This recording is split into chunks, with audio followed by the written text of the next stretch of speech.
అమరావతి నమో నమః. అమరావతి నమో నమః. అమరావతి నమో నమః. వేదిక మీద ఉన్న ఆర్కిటెక్ట్ ఆఫ్ మోడర్న్ భారత్ గౌరవ ప్రధానమంత్రి నరేంద్ర మోడీ గారికి, మన పేదల నాయకుడు గౌరవ ముఖ్యమంత్రి చంద్రబాబు నాయుడు గారికి, నా అన్న గౌరవ ఉప ముఖ్యమంత్రి పవన్ అన్నకి, వేదిక పైన ఉన్న ఇతర గౌరవ పెద్దలకు, ప్రాణాలు సైతం లెక్క చేయకుండా అమరావతి కోసం పోరాడిన రైతులకు, ప్రజలకు నా హృదయపూర్వక నమస్కారాలు. ముందుగా పహల్గామ్ ఉగ్రవాద దాడిలో చనిపోయిన వారికి నేను నివాళులర్పిస్తున్నా. ఉగ్రవాదుల దాడిలో చనిపోయిన వారి కుటుంబానికి దేశం మొత్తం అండగా నిలబడుతుంది. పాకిస్తాన్ గీత దాటింది, అమాయకుల్ని చంపింది, చాలా పెద్ద తప్పు చేసింది. ఒక్క పాకిస్తాన్ కాదు, 100 పాకిస్తాన్లు వచ్చినా భారతదేశ నేలపై మొలిచిన గడ్డి కూడా పీకలేరు. 100 పాకిస్తాన్లకు సమాధానం చెప్పే ఒక్క మిసైల్ మన దగ్గర ఉంది. ఆ మిసైల్ ఏంటో తెలుసా? నమో గౌరవ ప్రధానమంత్రి నరేంద్ర మోడీ గారు. సింహం ముందల ఆటలు ఆడకూడదు, ఆడితే ఏమవుతుంది? మన సింహం నమో కొట్టే దెబ్బకి వరల్డ్ మ్యాప్లోనే పాకిస్తాన్ అని మిస్సింగ్ రావటం ఖాయం. ఈరోజు పాకిస్తాన్ ఆర్మీలో పనిచేసేవారు కొంతమంది రాజీనామా చేశారు, కొంతమంది సెలవులు పెట్టిపోయారు. దట్ ఈస్ మన నమో. నమో కొట్టే దెబ్బకి పాకిస్తాన్ దిమ్మ తిరుగుతాం ఖాయం. ఈరోజు నేను గర్వంగా చెప్పగలుగుతున్నా, ఎంటైర్ నేషన్ స్టాండ్స్ విత్ మన నమో. కేంద్రం ఈరోజు కులగణన చేయాలన్న నిర్ణయం తీసుకుంది. ఇది ఒక నిర్ణయం కాదు, ఇది ఒక సంచలనం. Where others hesitated for decades, Namo acted, rewriting history with courage.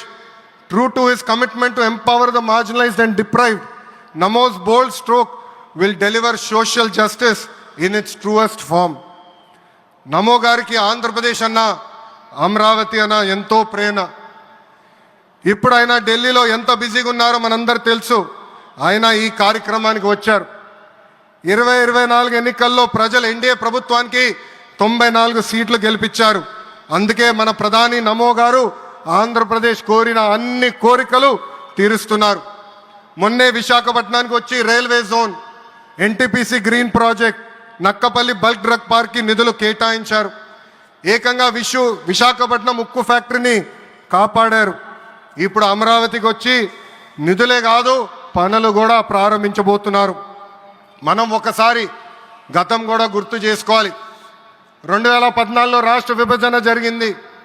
కట్టుబట్టలతో మెడబట్టి మన బయటికి గెంటేశారు. ఎక్కడి నుంచి పరిపాలించాలో తెలియని పరిస్థితి. కానీ మన సిబిఎన్ గారికి సంక్షోభాలు కొత్త కాదు. ఒక పక్కన సంక్షేమం, మరో పక్కన అభివృద్ధి చేసి చూపించారు. అందరి ఆమోదం తెలిపిన తర్వాతనే అమరావతి రాజధానిగా ప్రకటించారు. రైతులు చేసిన త్యాగం వల్ల ఈరోజు అమరావతి ఏర్పడింది. ఒకే రాజధాని, అభివృద్ధి వికేంద్రీకరణ అనే ఎజెండాతో మన ప్రభుత్వం ముందరికెళ్ళింది. రాయలసీమను ఎలక్ట్రానిక్స్, ఆటోమోటివ్, రెన్యూవబుల్ ఎనర్జీ హబ్గా తయారు చేశాం. గోదావరి జిల్లాలో ఆక్వాని పెద్ద ఎత్తున ప్రోత్సహించాం. ఉత్తరాంధ్రలో ఐటీ, ఫార్మా కంపెనీలు కూడా ఆనాడు మనం తీసుకొచ్చాం. కానీ 2019 నుంచి 24 వరకు విధ్వంస పాలన మనం చూసాం.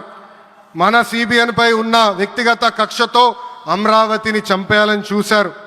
ఒక్క ఇటుక కూడా పెట్టకుండా 3 రాజధానులంటూ 5 సంవత్సరాలు గడిపేశారు. 8 ఏళ్ల పిల్లోడి దగ్గర నుంచి 80 సంవత్సరాల వృద్ధుడి వరకు జై అమరావతి అంటూ జెండా బతుకుని రోడ్డు పైకి వచ్చి ధర్నాలు చేస్తాం, పోరాటాలు చేస్తాం, మనందరం చూసాం. జై అమరావతి అన్నందుకు రైతులకి సంఖ్యలు వేశారు. జై అమరావతి అన్నందుకు మహిళా రైతుల్ని పోలీస్ బూటులతో తన్నిచ్చారు. జై అమరావతి అన్నందుకు రైతుల్ని ఏకంగా పెయిడ్ ఆర్టిస్టులు అన్నారు. ఎన్ని అరాచకాలు చేసినా అమరావతి రైతులు తగ్గేదే లేదన్నారు. 1631 రోజుల పాటు అమరావతి ఉద్యమం కొనసాగింది. 2070 మంది రైతులు చనిపోయారు. సుమారుగా 3,000 మంది రైతులపైన ఆనాటి ప్రభుత్వం దొంగ కేసులు పెట్టింది. ఎన్ని కుట్రలు చేసినా జై అమరావతి అన్న నినాదం ఆపలేకపోయారు. అయినా ఆపేదానికి పీకేదానికి అమరావతి ఎవరో ఇంట్లో పెంచుకున్న మొక్క కాదు, జనం గుండెల్లో దాచుకున్న ప్రజా రాజధాని. అమరావతికి శంకుస్థాపన చేసింది ఎవరు? మన నమో శంకుస్థాపన చేసిన అమరావతి ఆపే దమ్ము ఎవరికి లేదు. 1631 రోజుల పాటు పోరాడి అమరావతిని నిలబెట్టిన రైతులకి నేను ఈరోజు శిరస్సు వంచి నమస్కరిస్తున్నాను. ప్రధాని నమో గారి చేతి మీదుగా అమరావతి పనులు తిరిగి ప్రారంభం అవుతున్నాయి. ఇంకా అమరావతి అన్స్టాపబుల్. అభివృద్ధి వికేంద్రీకరణ అంతే స్పీడ్గా జరిగిపోతుంది. Polavaram, Visakha steel plant, Bhogapuram airport, Prakasam జిల్లాలో CBG plant, Kurnool high court bench, ఇలా అన్ని కార్యక్రమాలు జెట్ స్పీడ్తో జరుగుతాయి.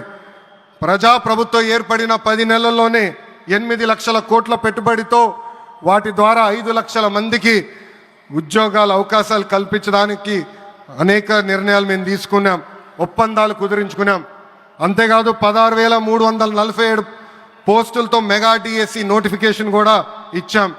5 ఏళ్ళలో ప్రైవేట్ రంగంలో 20 లక్షల ఉద్యోగాలు కల్పించాలని ఒకే ఒక లక్ష్యంతో ఈ ప్రజాప్రభుత్వం పనిచేస్తుంది. ఆంధ్రప్రదేశ్లో ఇప్పుడు డబుల్ ఇంజిన్ సర్కార్ ఉంది. 2 పవర్ఫుల్ ఇంజిన్లు. ఒక పక్కన మన నమో, మరో పక్కన మన సిబిఎన్ గారు. అభివృద్ధి సంక్షేమం అనేది జోడెద్దుల బండి. ఎన్ని ఇబ్బందులు ఉన్నా సంక్షేమ కార్యక్రమాలు అమలు చేస్తూ అభివృద్ధి పరుగులు పెట్టిస్తున్నారు మన సిబిఎన్, మన పవన్ అన్న. ఇంకా మనకి తిరిగే లేదు. ఇది తెలుపుకుంటూ గౌరవ ముఖ్యమంత్రి గారు ఎప్పుడూ మన పైన ప్రేమ చూపిస్తూనే ఉన్నారు. మనం అడిగిన అన్ని కోరికలు తీర్చుకుంటూనే వస్తున్నారు. నాకు తెలిసినంతవరకు ఏ రాష్ట్రాన్ని కూడా గౌరవ ప్రధానమంత్రి గారు ఇన్నిసార్లు వెళ్ళింది లేదు. దానికి నేను హృదయపూర్వక ధన్యవాదాలు తెలుపుకుంటూ జై అమరావతి, జై అమరావతి, జై అమరావతి, జై ఆంధ్రప్రదేశ్, జై ఆంధ్రప్రదేశ్, జై ఆంధ్రప్రదేశ్. నరేంద్ర మోడీ గారి నాయకత్వం, నరేంద్ర మోడీ గారి నాయకత్వం, చంద్రబాబు నాయుడు గారి నాయకత్వం, పవన్ అన్న నాయకత్వం. జై హింద్.